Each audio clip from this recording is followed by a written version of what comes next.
welcome this part of our worship day throng. Water, God's word, bread, and cup of prayer and song. This is where children belong.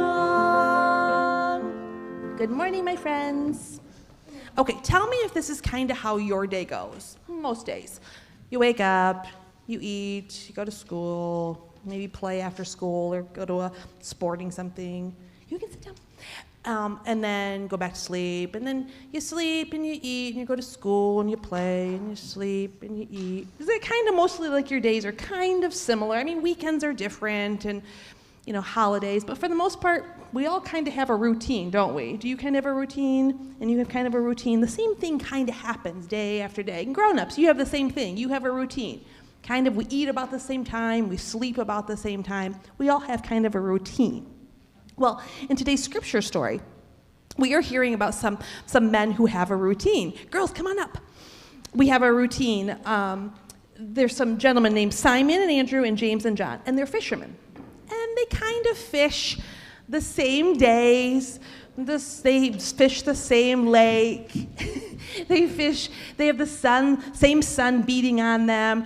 They're casting their nets and they're reeling them in, and they're casting their nets and they're reeling them in. They have a routine, a schedule, just like you all have a routine.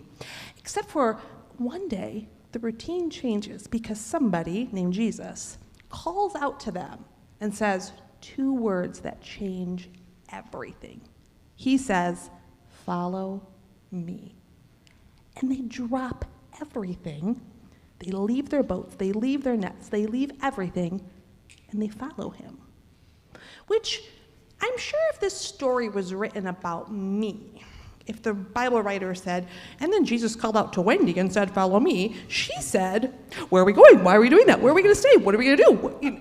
There would be a lot of questions. Anybody else? Am I the only one? Come on, I cannot be the only one that would have a million questions. Yeah, but it doesn't say anything else in the story. It says they dropped their nets and they followed Jesus, which blows my mind. But that same invitation is available to you and you and you and you and me and you and you and you and you and you. It's available to everyone. And maybe it looks a little different than it did for them, but I still think we get the invitation all the time. Like, for instance, the invitation would be, "Hey, Bradley, see that kid over there on the playground that doesn't really have anybody to play with? Maybe you could have them play with you. Follow me, and I'm going to help you include them." Or, "Hey, Lucas, maybe you're getting a little grumpy with Simon and maybe not being like the nicest to Simon. Maybe we can kind of check our attitude for a minute and just like maybe I can help you grow a little bit, and maybe we can be a little nicer to Simon or Simon to Lucas," right? Or maybe he invites us, he says, "Follow me, because I'm going to help you make a better choice in this decision. Because I see you're about to make a decision that might have a bad consequence, and I'm going to invite you to think about that consequence for a minute and think about that action and see if maybe there's a better choice."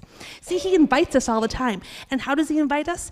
It's that little thought in your brain or that little feeling in your gut that goes, "Oh, I'm not sure I should do that," or, "Yeah, I really think I should maybe try that. I think God's calling me to try to include somebody, or try to be brave, or stop what I'm doing because maybe it's not a good choice."